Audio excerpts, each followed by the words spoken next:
Well, good morning. And just like that, through the magic of television, we're live. What's going on? Welcome to Homebuilt Workshop. Welcome to Wednesday Live. I hope your day is going great. Robert's here. Robert, you beat me. Robert says hello. Good morning to you. What is going on? As we get settled in and tuned in to talk about what's going on in your world. Like always, almost always, got some coffee ready. I hope you got something to drink, your beverage of choice.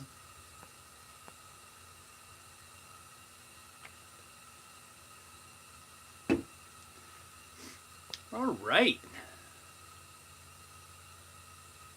Robert said, just a little.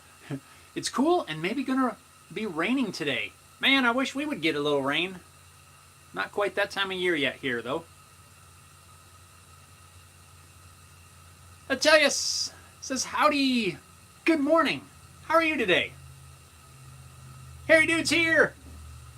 What's up? He says, hello, everyone. What's up, man? How's everybody doing in Australia? Right on. Neptunes is here. Neptunes, what's up? Robert says, where's everybody? They're tuning in. They'll be here, I'm sure. We're just early, though. We're the early birds today.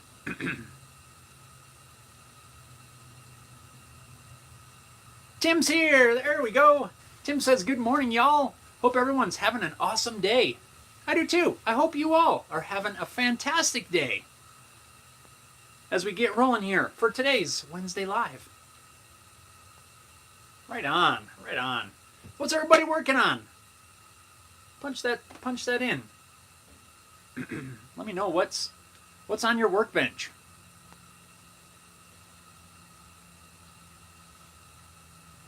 Robert says, I've been up since around 6 o'clock this morning. Me too. I usually get up between around 5:30 and 6 o'clock in the morning. Gives me a little time to have a couple of smaller cups of coffee. And then we got to get around for the day, and then it's time for work. But I usually try to get up around that time almost every day. I like having a few minutes in the morning, excuse me, to just sit and kind of prepare for the day. Let's see here. Dastardly Dave. What's up, Dave? Dave says, sup all. Sup, Dave? Right on. Neptune says, I still don't have a workbench. Waiting on the workers to start painting the kitchen. Tell them to build you a workbench, too.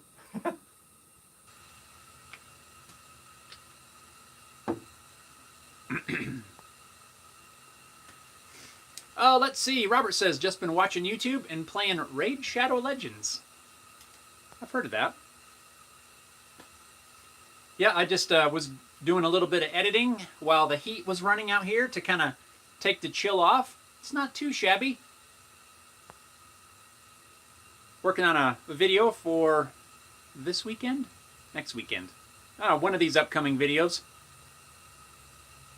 Tim says, driving an oversized load at the moment, so we'll be mostly listening. Yeah, definitely don't type and drive. That sounds like it might not be a good idea. Be safe on the roads, man. I'm glad you're able to tune in. And Mike's here. Mike says, how are you? Good, Mike. How are you doing this fine Wednesday? Right on. Robert says, yeah, the game is a great time waster. I don't need any more of those time wasters. I don't play a whole lot of games. There was a time many years ago I used to play a fair bit of games, but I don't really play too many games. Once in a while, I'll jump on and play something with my daughter, but for the most part, yeah, not a whole lot. But they can be quite fun and addicting, though, that's for sure. And if you need to pass some time, they do a good job at that, too.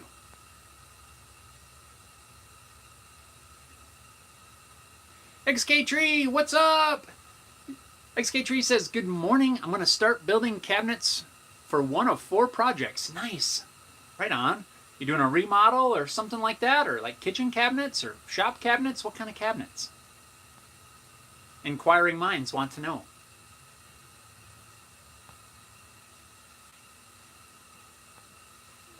That's something I haven't done in quite some time. I haven't built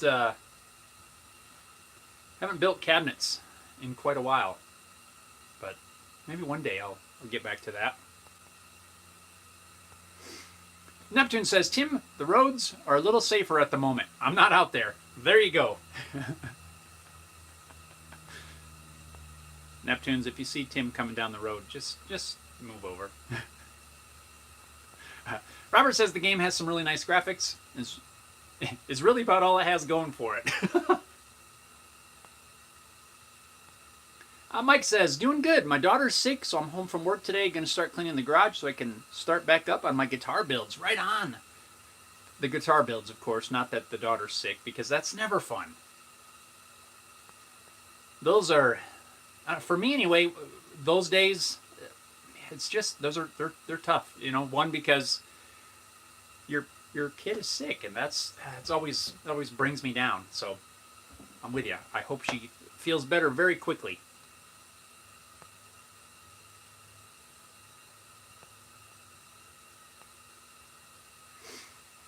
XK Tree kitchen and office cabinets for a remodel. Nice. That sounds cool. Harry Dude's at the tail end of a long day. Customers in the workshop this afternoon, then went and mixed a band in a pub. Then off to a client's warehouse to fix their sound and lighting gear. Almost finished. Right on. You're all over the place today. Running sound, that sounds like a fun little gig. I enjoy running sound. I'm not a sound guy, but I have run sound quite a lot for both our bands as well as other events and things. I enjoy it. Robert says to Mike, hope your daughter gets well soon. There you go. Yeah, same here. Speedy recoveries. Alrighty, so what in the world is going on around here? Well, I'm still working on, if you saw the video last week, working on stuff for the upcoming guitar show in March. And I'm still planning a few more things that I need to make for that. Just some different, kind of display items. I'm working on, well, I haven't actually started working on it out here, but I'm doing the design on the computer just for making some little signage and things for, to have on the table at the show. I'm going to be breaking out some more black walnut probably to make a little, probably do a laser engraved sign with some, those little QR codes so you can scan and like check out the websites and things, and just some different things to kind of make the booth a little more interactive. But I think I've got all the design work done for the QR codes and everything. So I'm going to be starting on that very quickly, probably maybe even today. If not today, tomorrow. But right now I'm working on a really quick project at the request of my daughter. So that one had to jump at the head of the line because, I mean, the customers are very demanding. So she's very active in horseback riding and stuff, so she has requested that I make her some neck ropes, which is kind of used in bridleless riding. You just put the rope around their neck and you do your thing that way. It's not a super technical project, but I am going to make a video on it because I did some research online and there's not really too many videos that make these things. And the ones that are out there, they got a fair bit of views. So I'm going to take a gamble on this one, and we're going to make some horseback riding stuff. This one's not done yet. I still have to fray all the ends and things. But the biggest thing that I like about this is this knot. Who can tell me what that knot's called? Does anybody know? Those of you that may be an expert at knots, which I'm not an expert at knots, but I do enjoy knots. I really like this one. Got the X on the front and the back. I'll tell you what it is, but I want to see if you guys have any sort of any guesses. Who knows your knots? Let me know. I'll tell you in a second.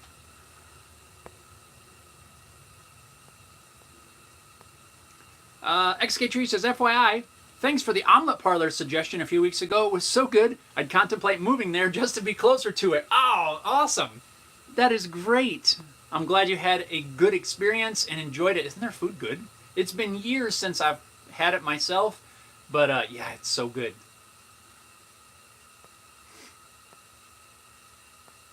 Neptune says, good luck. Thank you. Robert says, I did watch the build for the credit card reader holder. Turned out pretty nice. If you still need some more clearance for the credit card to fit, you could just carve the bottom edge a bit. Update on that. A little... I should have provided a teeny bit more information in that video. And maybe I'll actually throw that in like a pinned comment. At the end of the video, when I had it all installed, yes, the slot is a little bit low. But the Velcro that I added puts it up exactly where it needs to be. I should have clarified that in the video, and that was totally on me. I did not. I did mention that I'm going to add Velcro, but I didn't make any reference to the height. After putting the Velcro in to kind of hold the little reader thing in place, it's at the perfect height. There's nothing blocking the little slot for the card, and it works perfectly. That was just an oversight on my part. I should have clarified that, but I did not. So, but yes, it works fine. When I carved the depth in that holder, I did account for the thickness of the Velcro so that it would sit at the proper height. But yes, if I needed to, I could shave a little off the bottom there. And we got a super chat. Super chat from Will Roberts. Will says, thank you for the fret beveling file video. Right on, Will. Thank you, man. I appreciate that. And I'm also glad that that fret beveling file video was helpful. Thank you so much. I really appreciate that super chat. Right on, man. I'm going to get back to this. So what Will is talking about, see if I can get these out of here. I don't know if I can. I think I'm sitting in the way. Where are those things? So Will, sorry, I'm grabbing them. Will's talking about these guys. These, this is a little bit of an older project for me, and I've contemplated on redoing it, but I don't really need to make another set because these still work awesome. These are files. I've made two different ones. These are files that once you fret the neck on your guitar and you trim it off as flush as you can, there's still like razor blade sharp ends off on either side. And this file is intended to, this portion, well actually it's this portion here. This one, I've got a little spacer on here because I needed to shim this up for the acoustic, but disregard that little thing. This rides on the top of the fretboard and files the ends flush to the edges of the fretboard. Then I have this other one that has the file at an angle. And this is just a standard, let's see here. I can't quite see. That is a single cut file, not a double. Several people have asked what kind of file that is. It's just a standard, it's like a Nicholson file, just a regular Nicholson file. As I'm looking at it, I believe that is a single cut file. But once you've filed it even with this one, then I go back with this and I forget off the top of my head what the exact angle is. 35 degrees, 25 degrees, I don't quite remember it. I'd have to go back and watch my own video on that. Then this puts a nice bevel on the edges, you know, so it's not like a squared off sharp edge. And then you still have a little bit of hand dressing to do, but these work great at getting that initial bevel established. Once you've filed it nice and square, then I use this other one to bevel it. And like I said, I've contemplated redoing that video just to kind of have an updated version. But these things are working so good, I haven't really found the need for it yet. Made from some offcuts, you know, just this was like the waist of an electric guitar. This is the, you know, the outer piece that would normally get thrown out. But I like the feel. So, yeah. So, Will, right on. I'm glad these were helpful. And thanks again for the super chat. Appreciate it. Robert says, not a clue about the knot. I'll tell you in a minute. Neptunes says, Will's the man. Yeah, he is. Right on, dude. Hair Dude says, not something I'm familiar with. I see what you did there.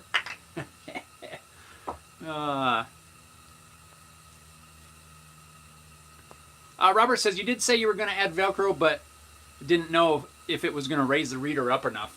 Yeah, I measured the thickness of the Velcro, and I added that to the depth. That was my part, or my fault. I should have been a little bit more clear on that little aspect, because I have gotten a couple comments from people about that.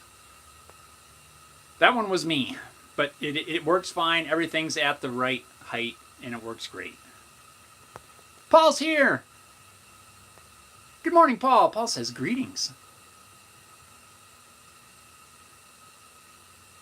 Let's see. So I'm gonna go back to this knot. So this knot with the X in the front and the back. This knot is called a Matthew Walker knot. And why a Matthew Walker knot? I have no idea. But that's what it's called. If you look up a Matthew Walker knot, you get this. And I just like the look of it. I think it just looks cool. I've seen these made where people will just, you know, tie it through there like that. And while that doesn't look horrible, I just don't think it looks as neat as this one. So I like the little more decorative knot.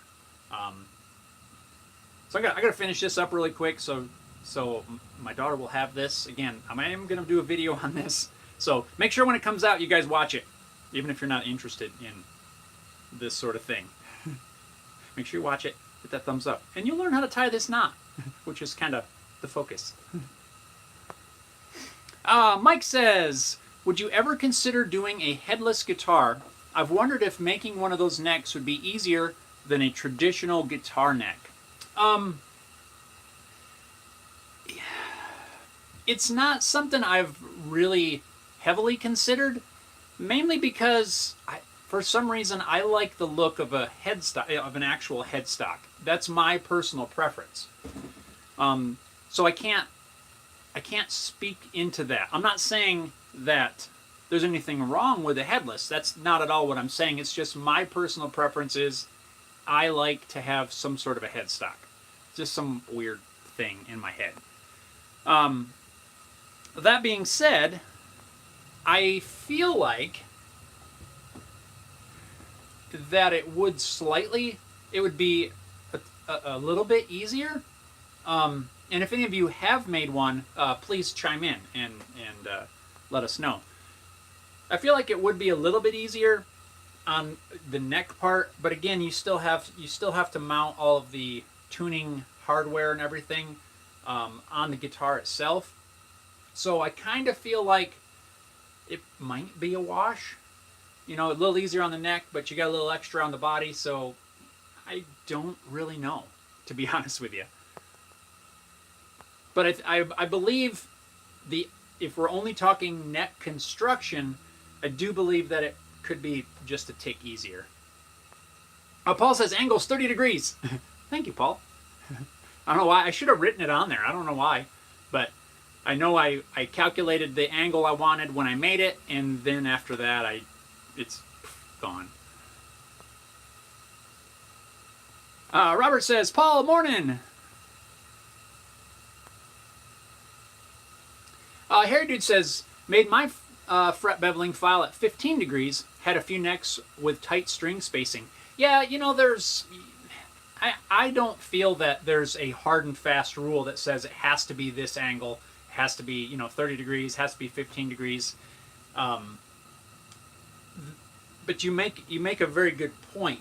If you've got a narrower neck where your strings are spaced pretty tight, the steeper or the would it be steeper? Steeper. The shallower you make your angle is going to slightly how do I word that? It's going to make the neck slightly narrower. So you've got to kind of keep that in mind. So if you have too steep of an angle, your bevel is going to get scarily close to the edge of, to the string. And when you do bends and things, you have a lot more, a much higher chance at your string falling off the edge. So, good point. If you are working on a narrower neck, then you might want to have your bevel less, so that you can retain as much surface on the top of that fret as possible. Just something to keep in mind. For me, I haven't had an issue on my necks. I try to make sure I have enough room on either side so that doesn't happen. But that is also something that maybe that's how I could remake those. Remake them with a shallower angle. I don't know. But yeah, good point.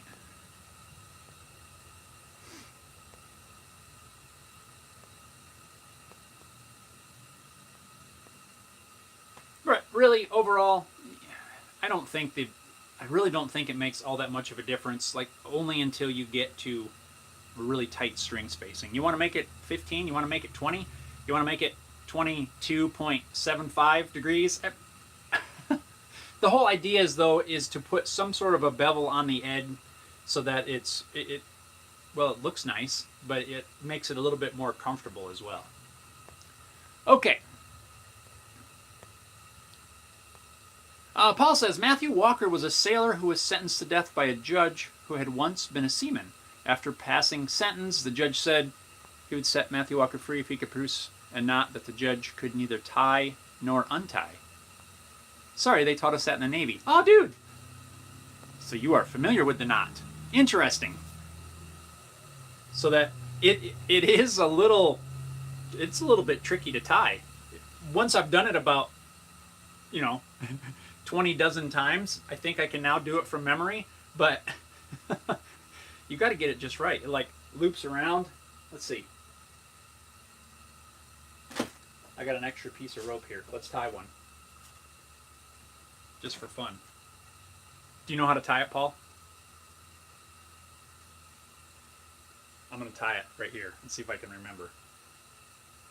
So this one goes around and behind. Then this one goes behind and through. But you can't pull it tight yet. That's what I've found. So you got kind of this pretzel shape. Then this one goes behind and through. And then this one goes through that. And then if you just yank it tight, you don't get that cross pattern. You can see how they're kind of starting to line up. Then you just kind of, you got to work it down, get the strands in the right spot. There it is. It's not quite pulled tight, but it's cool looking. Now for the ropes that I'm making for my daughter, I'm ensuring that, I want to ensure that it doesn't come untied. So once I get everything at the right length, because that's kind of important for what I'm making, then I'm taking some super glue, some thin super glue, and I'm kind of soaking it down in between there to kind of lock everything together. That way there's no chance of it ever coming apart. I don't think it would anyway, but I like to over-engineer. And then to untie, I don't know the trick for untying. I usually will pull this one up and then pull these sort of back through there, and then but it just makes it's interesting. It's interesting. Those of you that enjoy knots, you should try this. It's kind of a cool knot. I practiced it about 20 dozen times with a short piece of paracord.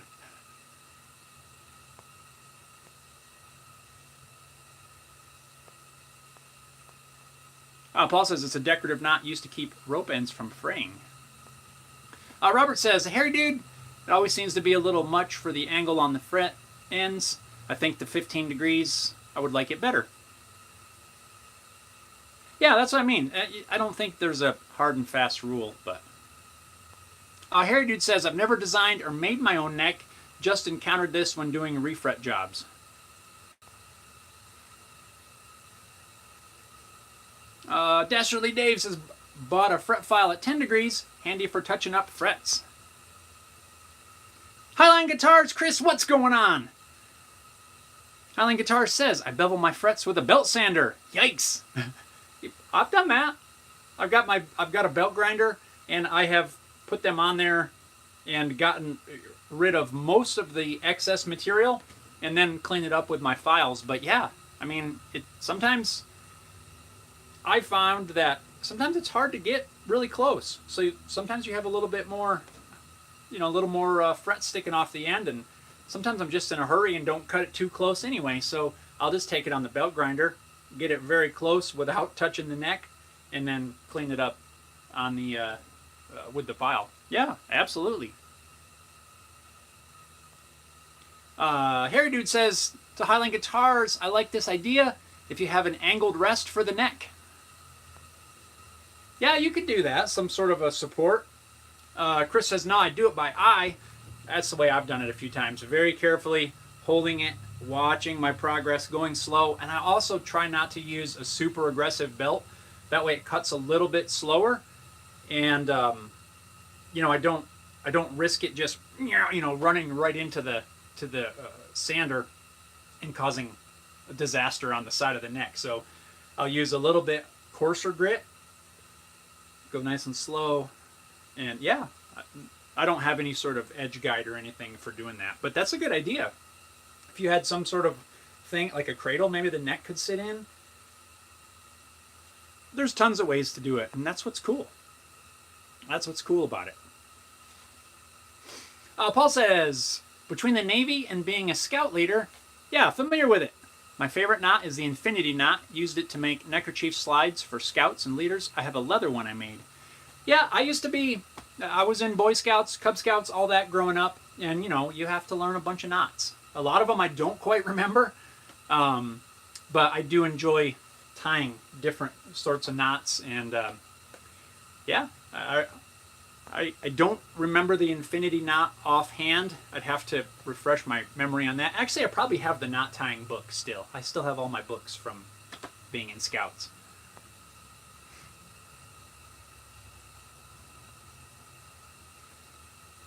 Let's see. Paul says, I'm doing stainless steel frets now. Almost need a nuclear-powered grinder to work on those. Stainless is not something I've worked with. I just haven't. I don't know... and I don't really have a whole lot of interest in doing that.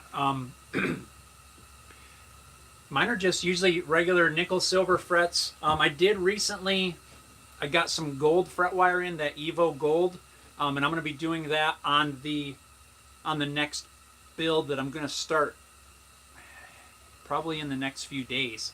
I'm going to use the Evo Gold frets on there, but from what I can tell, those are very similar to just standard nickel silver. But I have not personally used stainless steel frets, and I really, unless there's some special circumstance, I don't see myself using them.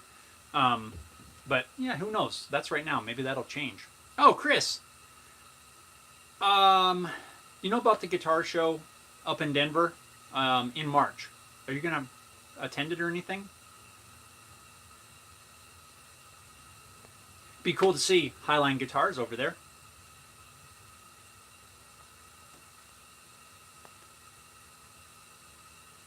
Paul says, I'm not familiar with them all anymore, but if you want a cool knot, learn to tie a monkey's fist. Those are so cool looking, and I've never tried that. I have seen this Matthew Walker knot done with multiple strands, and I haven't tried that either, but it looks cool, especially if you use like different colors of rope.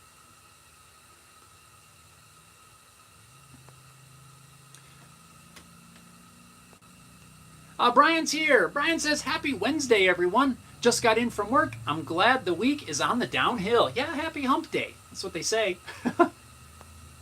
Right on, Brian. Good evening. Afternoon. Yeah. You saw me trying to calculate time, but I don't know exactly how many hours ahead you are.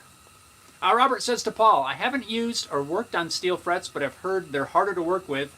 At least they should hold up well when played. Yes, based on what I know, again, I have not worked with them. I just don't, it's just not my thing necessarily. They are much harder. Apparently they're very hard on tools, very hard on files, but are extremely durable. And, you know, I don't think there's a single thing wrong with them. It's just not something that I've used. Highline Guitars said, I may attend. I'm not a big show guy. I spent years in that industry and got burned out. You should come on over. I'm going to be there with a few of my guitars. Some of my friends who are builders here in the Springs, they're going to be up there. I've got a buddy, Zimbelman Guitars, who builds acoustics. He's going to be there with a table. Talon Guitars, who's in the Springs, he builds mostly bass guitars as far as I'm aware. That's all I've ever seen of his. He's going to be there. I believe Andy Bennett's going to be there with his acoustics. I'm sure there's another one or two that's going to be here from the Springs, but I already got my table. Everything's already reserved. Right now I'm just working on different accoutrements for the table. So I'll be there with a couple of my electrics. I'm bringing, let's see, I'm going to have a lefty, and I'm wagering a bet that I will be the only one there with a left-handed guitar. I'm saying that more than once, because last year I went, nobody had a lefty. Not one that I saw. So I'm bringing a lefty solid body, I'm bringing a right-handed solid body, and I'm getting ready to build. I've already started collecting parts and pieces. I'm building a right-handed cigar box guitar. So should be pretty fun. I just got all the rest of the pieces in for that. It's just some neck pieces here. So that'll be a brand new one. That's the one that's going to have the gold frets, because everything, it kind of has a gold theme. I got the last piece that I was waiting for in the mail yesterday. Oh no, I'm throwing stuff on the floor. Look at that little tiny humbucker. A little 3-string humbucker. So it's going to have this in there. Yeah, it's going to be cool.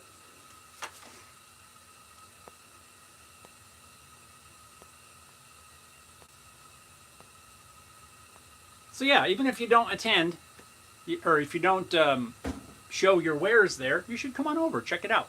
Stop by and say hi. Neptune says, when I was a machinist, I cut a lot of 304 and 316 stainless.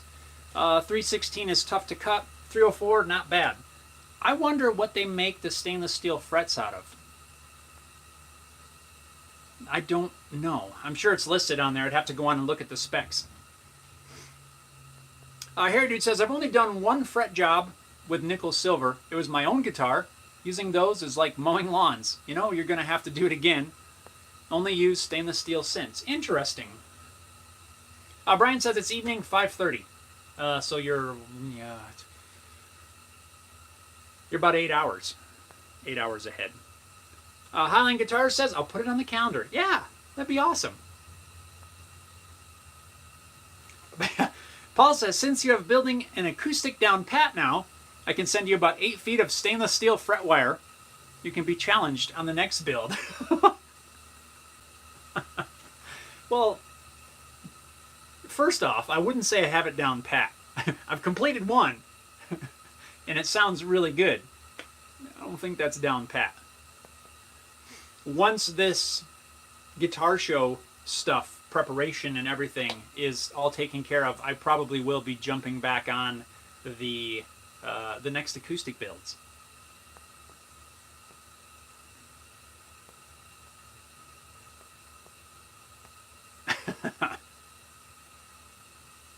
Do you use stainless on all yours, Paul?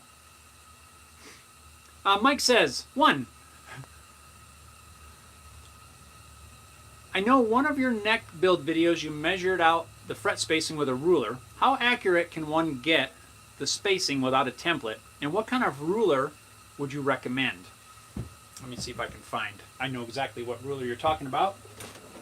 Hang on. I don't mean to turn my back on you. Ow. Where is it? No, it's not in there. Hang on. Hang on. Hang on. Don't go anywhere. It's right here. I believe this is the ruler you are referring to. This one in particular is a 25.5 inch or a regular 25 inch. It has 2 different scales on there. Oh wait, we got more. We got some 650 millimeter and a 660 millimeter on the other side. So, I mean, this is no different than, you know, just your regular stainless steel ruler. And it has, you know, it has all the fret positions on here. Your accuracy, in my opinion, when you use a ruler like this, if you're going to lay out your fret locations by hand, your accuracy is only going to be as good as you lay this thing out, right? So I don't necessarily use this method anymore, so I want to be really clear on that, just for full disclosure. But it does work, and if you take your time and you're careful, you can get pretty good results. So the biggest thing is, once you lay this on your blank and you determine where your frets are going to be, right, where you're going to start the fret, you know, so this has a location on here for the nut. Once you determine where the nuts are going to go, you lay this in place, it can't move, right? So you might want to use something like a, you know, spring clamp or something. Maybe even stick it down with double-sided tape, a little, you know, a couple pieces or something. Any movement could affect your placement, right? So you want to make sure that the thing is really secure on there. I would use a mechanical pencil, a very, you know, something very sharp. Maybe even a marking knife would be a better option. You need to transfer those marks right on where you're going to cut the fret slots. Again, I don't necessarily use this anymore. I've moved over to the fret slotting. What the heck they call that thing? The little notched guides where they're indexed specifically. That's what I use now. But if you're just getting started, or you want to try maybe, you know, doing this for the first time or something like that, you can get by with this. You just have to be very careful. Don't let it move around, and be as absolutely accurate as you can when transferring the marks from the ruler onto your fretboard. So hopefully that helps. Don't know if that completely answered your question, but if you still have questions, let me know. We'll go a little farther on that. Oh, let's see. So number 2. Mike says, I want to build a 26-inch scale guitar neck, and it's hard to find templates that aren't the norm. Yes, you are absolutely correct. There are calculations. You can go and look up a fret scale, what do they call it? Fret scale calculator, or fretboard calculator, something like that. I know there's one on StuMac, and there's some other ones available. I think I even have a simple, like, Excel spreadsheet version on my website. I think that's still there. I'd have to double check. I probably should know that. But it will do all. You can punch in your calculations, all your numbers, your scale length, and it will do the calculations for you. And then you have to lay them out. And this sort of goes back to what we talked about a little bit last week. You know, measuring point somethings of a millimeter. If you do it in inches, which I'm sure you can, it might not be as hard to do.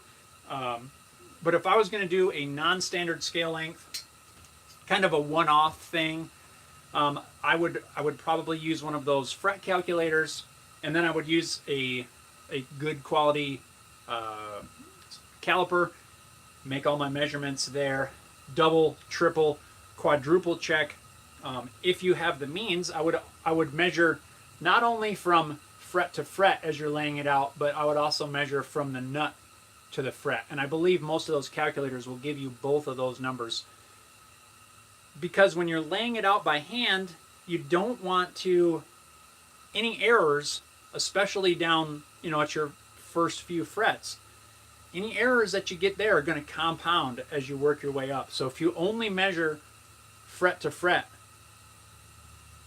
by the time you get at your higher frets, there's a lot greater chance that something could be out of whack. So there's nothing wrong with going fret to fret, but I would also go nut to fret and try to measure all those too, just to kind of keep your measurements in check, if that makes sense. All right, let me get caught back up here. Robert says, 16 watching, but only 7 likes. We can do better. Yeah, hit that thumbs up button. That's all you gotta do. Just press. That's it. Sempackin, Rick is here. Sempackin says, good morning, everyone. Late again. No worries, man. We're still here. Paul says, I get my fret wire from Jesco. Only states stainless steel on the materials. Interesting. Highline Guitar says, some guys hate the sound of stainless steel fret wire. They think it's too bright. I've heard that before, that some say it's brighter. Again, I can't speak on that from personal experience. As far as I know, most of the guitars, well, I know all of the ones I've made are regular. I don't even think that I have any factory-built guitars that have stainless. I could be wrong on that, but I don't think so. Neptune says 303 and 304 has a very slight magnetism with a strong neodymium magnet. I never know how to say that. Neodymium? Neodymium. 316 has no magnetism at all. Interesting. I didn't know there was any magnetism properties to any stainless. That's good to know. Harry Dude says, to Highline, I've never noticed this. Refretted a couple of my own guitars in stainless and have done some for customers, and no one has come back and complained about it being too bright. Tell them to try the treble control on their amp. But yeah, I probably wouldn't even consider the frets an option. If I were to plug in a guitar that, to an amp, and I'm like, oh, it's a little bright. That's all I would do. I would never go, oh, these stainless steel frets are too bright. I would just turn it down. It wouldn't even be a consideration of mine. I'd be more concerned with how it feels and how it plays and all that. I would never get, mad at the stainless steel frets because of it. But that's me. I don't get too hung up on some of that stuff. Paul says, Highline, by the way, love your builds, videos. Just saying. Right on. I do too.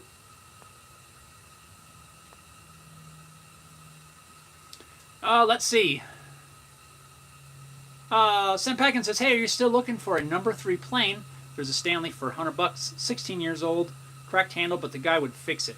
No, not that one, I don't think, Rick. I think I'd rather have an older one.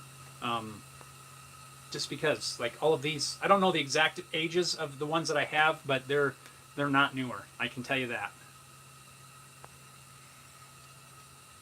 Paul says, just do a multi-tonal neck. Looks like you don't have to worry about fret spacing on those. Are you talking about those microtonal things? Or those ones with like all the bent frets? Those just look weird. Let's just put it that way. I wouldn't mind playing one just to see what it's about, but I don't think there's any way possible that I would ever try to build one. It looks horrible to build. I mean, you'd have to CNC, you know, the slots, I'm guessing.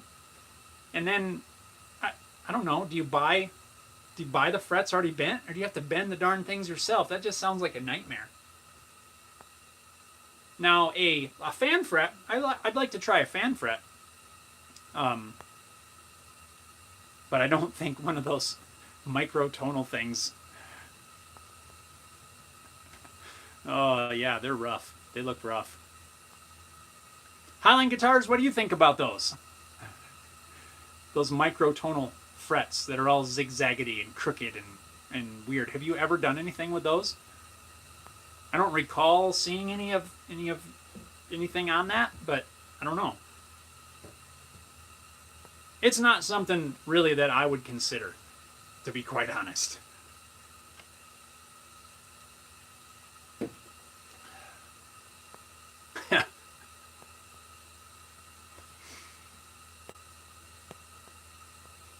All right.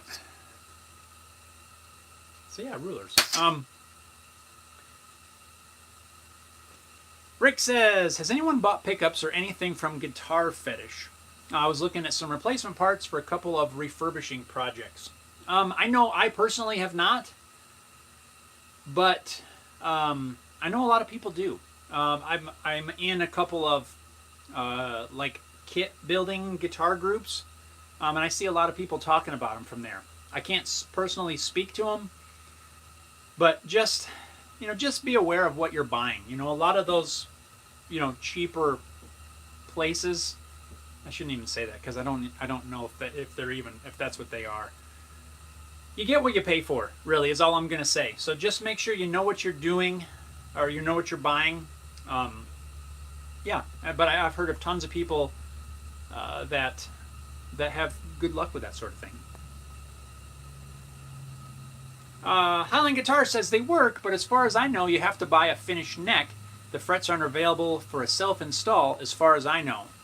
You know, now that you say that, I feel like I have heard that before. That you like jogged my brain, and I think you're right. I don't know if it's the whole neck or the fretboard.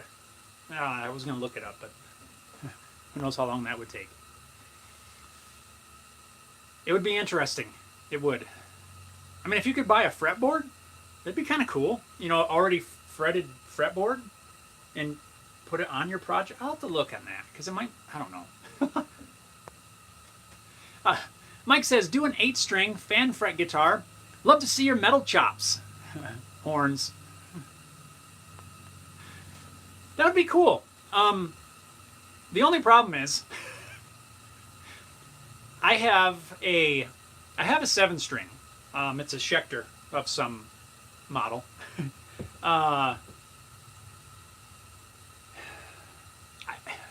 I tried to play that for a while. I tried to switch over to 7-string, and my hands. My hands wouldn't cooperate. Like, I couldn't get it to do what it needed to do.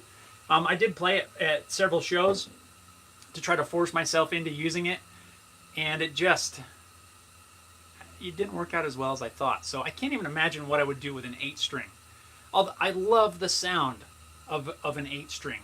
And even the 9-string, I love those down-tuned, drop tunings. That's my thing. I'm a metal guy, really, at heart.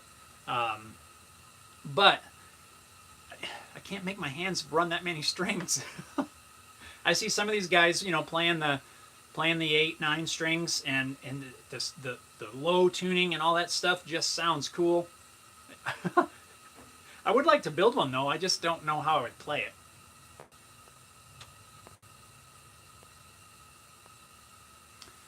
Robert says, yeah, doing a fret job on one of those squiggle fret necks would be a nightmare, I would think. I'm with you. I would think so, too. It just sounds horrible. Paul says, a buddy of mine buys fretboards and then CNCs them for multi-tonal stuff. Really? How does he fret it? Or does he bend his own? Squiggly. Highline says, I think it's the whole neck, and good luck when it comes time to a level and recrown. Yes. Nightmare. I mean, I don't even know how, honestly, I don't know how you would even go about that. They would have to be, I'd almost think they'd have to be stainless steel so that they don't wear out. Because, could you imagine? Like, what do you get in there with? A regular fret crowning file, you surely couldn't. You'd have to do it all by hand or something. It just sounds, sounds bad. Harry Dude says, I've bought from Guitar Fetish. Wasn't happy with the replacement Fender-style trem system. Base plate wasn't long enough to intonate properly. Interesting. Yeah. Sunpackin says, thanks, Harry Dude. Harry Dude says, had an 8-string fan fret Jackson come in for a nut replacement. Went to Graph Tech. Confused the heck out of me to play it. Yeah. I love the sound. I do. That drop tuning to me is so cool. I just can't make my fingers do that many things. Like I think I'm too ingrained in the 6 strings because I learned it like I don't know 12 years old or something like that. I learned how to do play the first chords. So anything outside of that is challenging for me.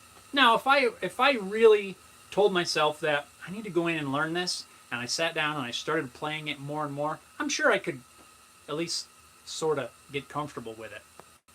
But yeah, it's tricky. That's why I like my baritone, because it's only 6 strings, but its standard tuning is B to B. So if you go to drop D on that, you're like in A. So and that's getting down there pretty good. And it sounds so awesome for that kind of music, right? Well, even actually just playing clean on a baritone has a really cool sound to it. That's why I want to build a baritone acoustic. That's on my list. Mike says, one of my next builds, I want to build a 30-inch 6-string for low tunings. Ooh, dude, a 30-inch. That's getting down there. I have some baritone scale lengths. Hold, please. I gotta step out of frame again. See if I can find these. Where are they? I'm still here. Don't you worry. Oh, actually, you know what? Here you go, right here. I've got a 30.2-inch Fender baritone scale length. Well, it says Fender baritone, but 30.2, and this is a 28.5. The baritone that I built is... I'm going to have to go grab it again. My baritone, let's see here. It's not one that I built from scratch necessarily, the neck. It was one of my earlier builds. And I built the body. It's a barnwood body.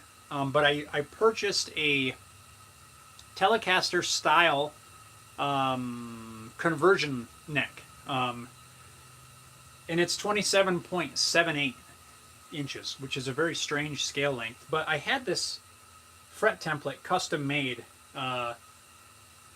by Mike at Potvin Guitars. I've mentioned him before. I wanted to replicate that neck, so I had him make me one of these, because at the time I didn't have any sort of means to do that. But this is a 27.78 template. But yeah, 30-inch, 30.2 right here. Fret slotting templates.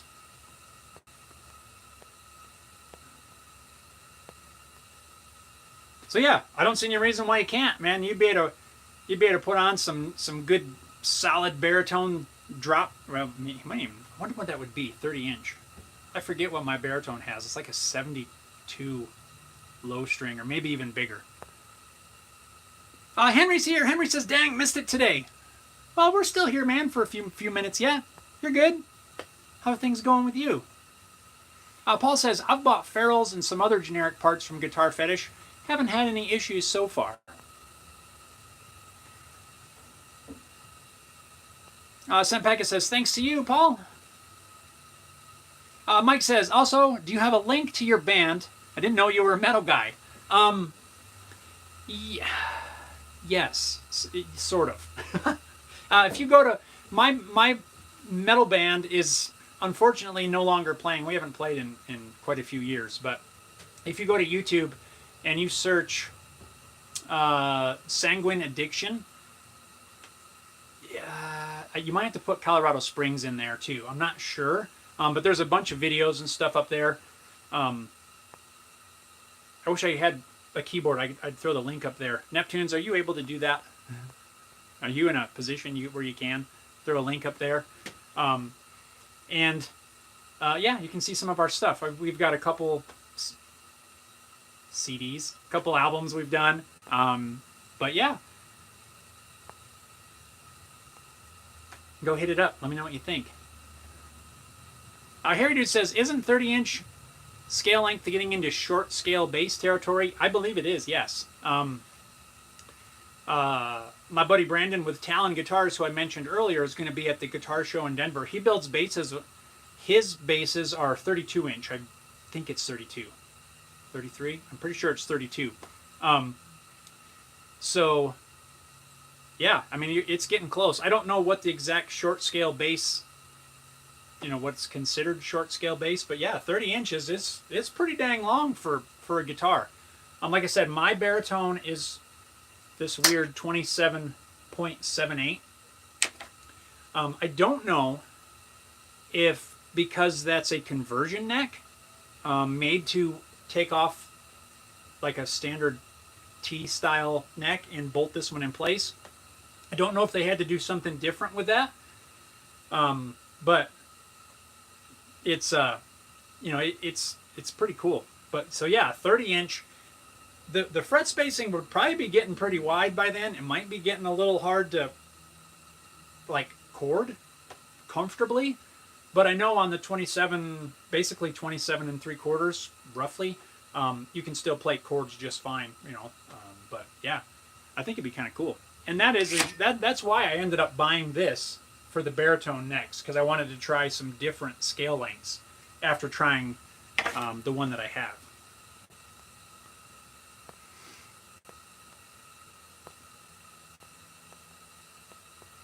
Sam Packin says, do you use the StewMac fretting system that look like their templates? It is their templates. I'm not associated or affiliated with them at all, but I do have their templates, and except for this one from Mike Potvin, who makes awesome templates. Highly recommend his work. Actually, that seems like I skipped the comment there somewhere. Yeah, but this one is based on the exact same deal, where you have the little 1/8-inch pin or 3/32 pin, whatever size that pin is. I don't use, eventually at some point I want to switch over to slotting on the table saw, but right now I just use the miter box, and it works good.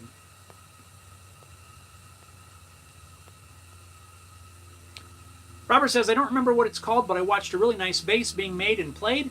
It was a neck-through design and was a real lean neck.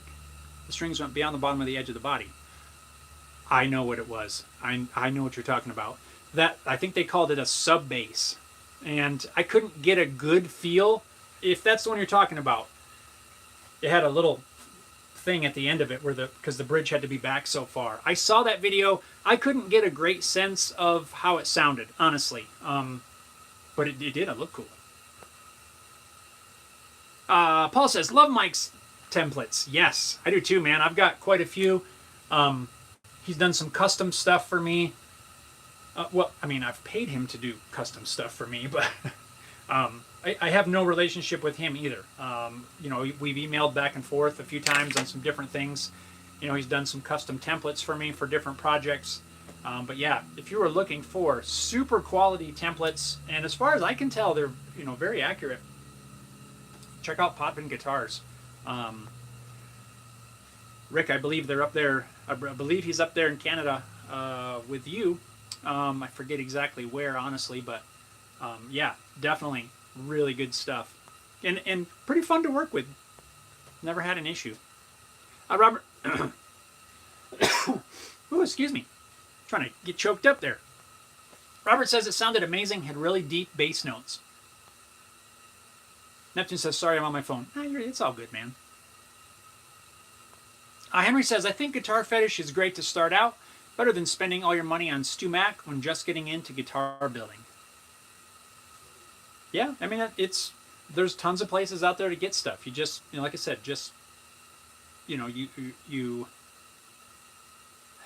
just know what you're buying. You get what you pay for. I'm not saying don't buy from. That's not at all what I'm saying. Neptune says, just look up the band name, you'll find it. Yeah, Sanguine Addiction. Highline Guitar says, baritone guitars are for guitar players who like bass guitars, but don't want to admit it. I mean, I don't mind a bass guitar. I'm working on a bass guitar design for me. Well, for Haley Guitars. I like basses.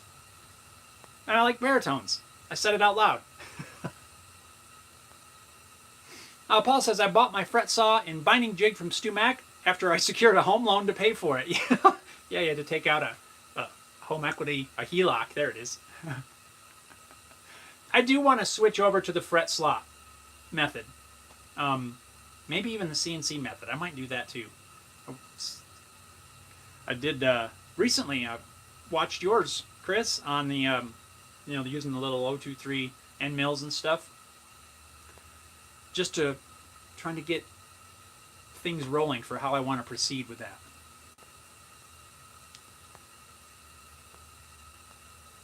Paul says, I saw a video of a bass with a tremolo on it. Sounded wicked. Yeah, was it like Les Claypool? I think he's got a tremolo on his. Primus, I believe he's got all kinds of stuff on there. KK, what's up, man? KK says, I joined the group too. Hope everyone is well, and I'm glad I caught up with you. Greetings from Greece where it's cold, but not as cold as America. Paul says, now that you have a CNC, are you going to be buying templates anymore, design and cut on the CNC? Probably not, unless there's something very specific that I need pretty quick. Yeah, to your point, now that I have that machine, yes, I probably will. If I need a template, I'll just cut it out myself. That's the idea.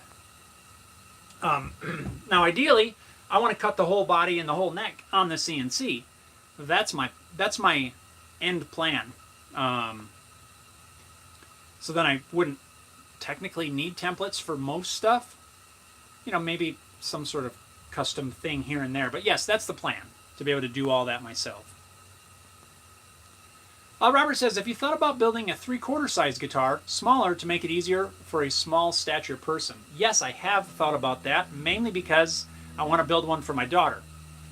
The thing that I keep going back and forth on is exactly how big I want to make it, because she's not going to be small forever, So I feel like I could build her a regular size one, and it would be fine. Yeah. KK says, I wish I could send you pictures of Mount Olympus, beautiful and unique, like the Grand Canyon. You can, man. Just shoot me an email. homebuiltshop@gmail.com. I would love to see that. Mount Olympus. Does it have snow on the top? Oh, man, that's got to be cool. Senpagan says, Potvin is in Ottawa. Gotcha. I knew it was somewhere up there. I just don't know which side. Paul says, I built my fret slotting jig from Baltic birch plywood. It works great. And can do a fretboard in about 5 minutes. Yeah, that's partly the reason why I think that I want to go the table saw method. It's so fast. I think the CNC machining time is probably fairly lengthy, but maybe not too bad. But I'll bet it's not quicker than cutting it on a table saw. Henry says, as a drummer, please, no bass tremolo. Yeah, I mean, that's not my thing either. But I've seen some people that can play the heck out of it.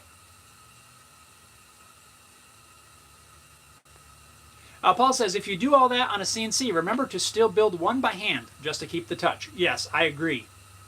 I agree. That's why I think I mentioned it during the acoustic build. That there was things that I just wanted to do by hand to get the feel for it. I don't want to. Yeah, I feel I need to experience everything to really be able to understand all that. And with the CNC, I've already have plans. You know, when I get to machining the neck, the back of the neck, I do plan to probably leave it a little bit fat so that I can finish carving, sanding, all of that stuff by myself, you know, by hand, just for that.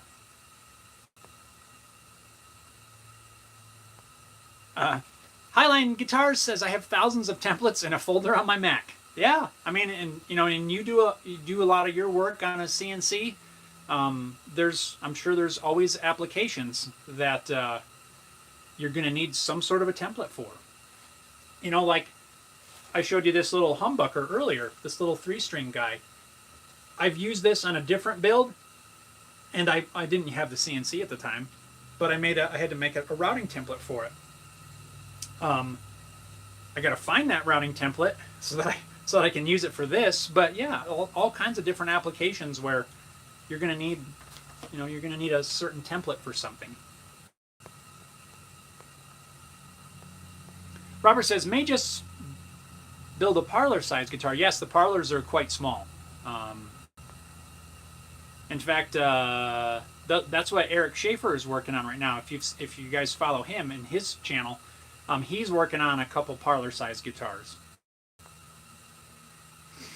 Harry Dude says, Jackson Dinky style, slightly smaller body, full-size neck. Yeah.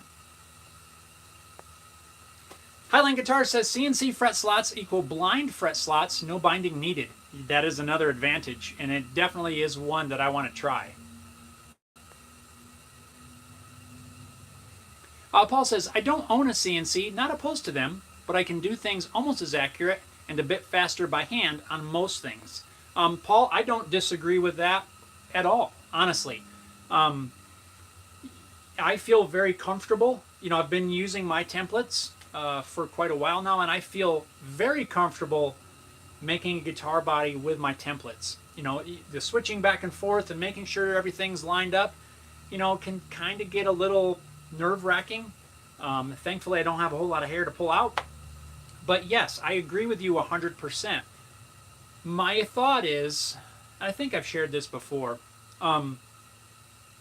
my thought is that I'm looking more at the CNC as a second set of hands in the shop, so that when once I load everything up, you know, I can just start it and then be working on something else while the machine is working, kind of gaining a little bit of efficiency. That's kind of the way I'm looking at it. Plus, to be able to, like we talked about the templates, you know, to be able to draw up a template for something or some parts very accurately and then have it cut out very accurately, that's the other thing. But the main thing is, for building guitars, I wanted that as a second, basically, you know, like having an employee in the shop, really, that I don't have to pay. I gotta feed him. You know, he eats power, but he doesn't talk back either. Sometimes he gets a little cranky and, you know, doesn't want to go where I told him to go, but that's usually because I didn't have something set right. But yeah, I'm totally comfortable with templates, and yeah, not at all against them whatsoever. Henry says, "Don't fear the CNC." I'm not scared of it, but. Paul says, and I love the process of doing it, expanding my shop by 5 feet, extending the side, but no plans for a CNC yet when I'm done. And dude, that's totally fine. I will never try to push anybody one way or another to change their process. You know, I like to just share my thoughts and kind of the way I'm looking at things, but I will never say you need to get one. Do I think they're cool? Yes. Do I think they're necessary? Absolutely not. It all depends on what your end goal is and what each of us enjoy as our process. If you use one, cool. If you don't want to use one, that's cool too. I'm not going to ever tell anybody that they're wrong for doing it one way or another, because I've done it those ways too, and there's nothing wrong with it. It just depends on what your end goal is going to be. Robert says, if you can find the dimensions, I'm guessing, of a parlor-sized guitar. You might be able to use those to build an electric to them. Oh, yeah, that would be kind of neat. KK says, yes, Mount Olympus, the mountain of the gods, at this time is dangerous and deadly. We've lost 28 there, 28 people in total from time to time. I'll send you a photo, my brother. Oh, man. Do people get to climbing on it or something and get stuck? Oh, that's not good. But yeah, I would love to see it, man. Yeah, send me a picture. Highline says, speed shouldn't be the only reason to CNC, but I can make an entire guitar, body, neck, and fretboard in a day. Yes.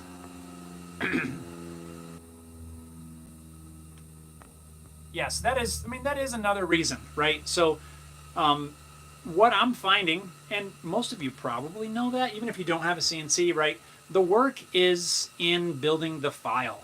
And I'm still working on the files for my bass guitar. The model is almost done, but I'm almost feeling like I may need to take that and start over.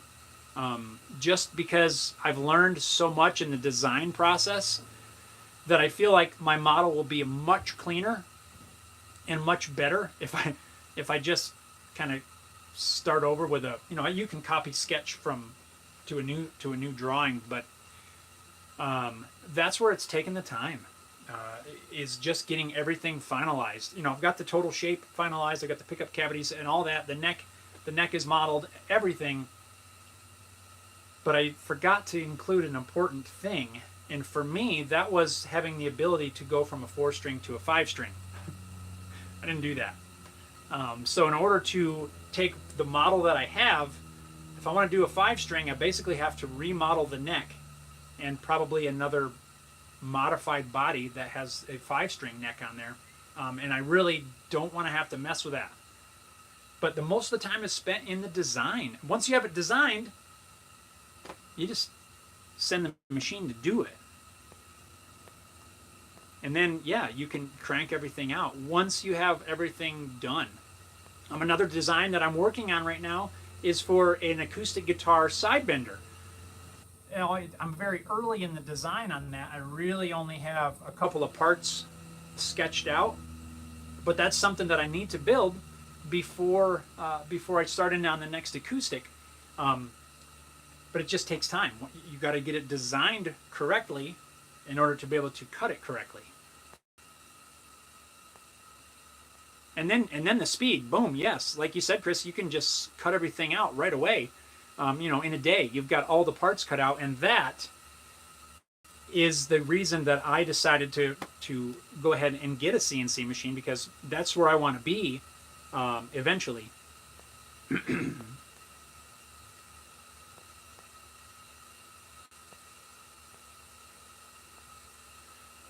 Robert says, darn autocorrect. Henry says, I built Chris's pickup winder, then automated it with a Raspberry Pi. The next week, Chris uploaded a vid on a CNC winder, which was way better. The CNC is just as much a skill as hand tool work. It's just a different skill, right? You're trading one skill, you're trading one for another. Brian says, have a great week, everyone. See you next week. Right on, my friend. Auf Wiedersehen. I had to roll back on that one. Now, have a good one, man. Glad to see you, and glad you were able to tune in. Paul says, that's a great use of CNC. My average is 5 bodies in 2 hours. Best is 15 bodies in 1 day. Not opposed to CNC. So much quicker to come up with customized stuff. Robert says, to Brian, you as well. Stay safe and healthy. Paul says, I have a customer who challenges me with each build I do for him. I've done 5 guitars for him so far. Would definitely be quicker on a CNC. Neptune says, sorry, I need to run. Everyone, have a great week. Neptunes, you don't have to run, man. You can walk or drive, or a bicycle even is easier than running. But have a good one, dude. Robert says, the Neptunes, have a good one. Stay safe and healthy. Henry says, have a great week, guys. Right on. We got on a roll here, guys. We were well past time. But that's what happens when you're hanging with friends and you got good conversations going. I even forgot about my poor coffee sitting over here. I think we're going to wrap this up here. I want to say thank you to everyone who tuned in. And Chris, if I don't talk to you before then, it would be awesome. Come on out to the guitar show. I think it's the March 26th over at the Delta Hotel. I don't know what that part of Denver's called, the North End. I don't think it's Englewood. Maybe it's Englewood. I don't know. But yeah, come on out, man. That'd be awesome. I know we're going to be, once you go in and you go down, they have that antique radio display, and then behind that is all the guitars. Most of the acoustic guys are going to be out in that lobby. I'm going to be back. So you go down, it's like back to the right. They have like the boardrooms or whatever of the hotel there, and we're going to be in there because we're electric guys. We got to have electricity. So, let's see. Paul says, everyone have a marvelous week. You too, Paul. Sempackin says, have a great week, everyone. Harry Dude's got to go pack up and head home. Cheers, folks. Catch you all next week, he says. Robert says, my fingers are not happy today. Worse than normal with my spelling, which is never very good anyway. No worries. Ooh, we're starting to get a little glitchy here anyway. KK says, I just uploaded the show on TikTok. Fun. I have a TikTok account, but I don't post on there very much. I probably should. Highline Guitar says, I will try and make it. Have a great rest of the week. You too, man. Fun building those guitars. Right on, guys. Thanks again. We're going to wrap this up. I got to get to work. I got to finish this project for my daughter. Then I got to work on some more stuff for the guitar show booth. Then I got to get started building the guitar. A couple things to do. So anyway, thanks, guys. You guys are awesome. I appreciate each and every one of you. Yeah, you and you and you and you and you. You guys stay safe, stay well. New video coming out this weekend. Be on the lookout for that. Thanks, guys. We'll catch you next time.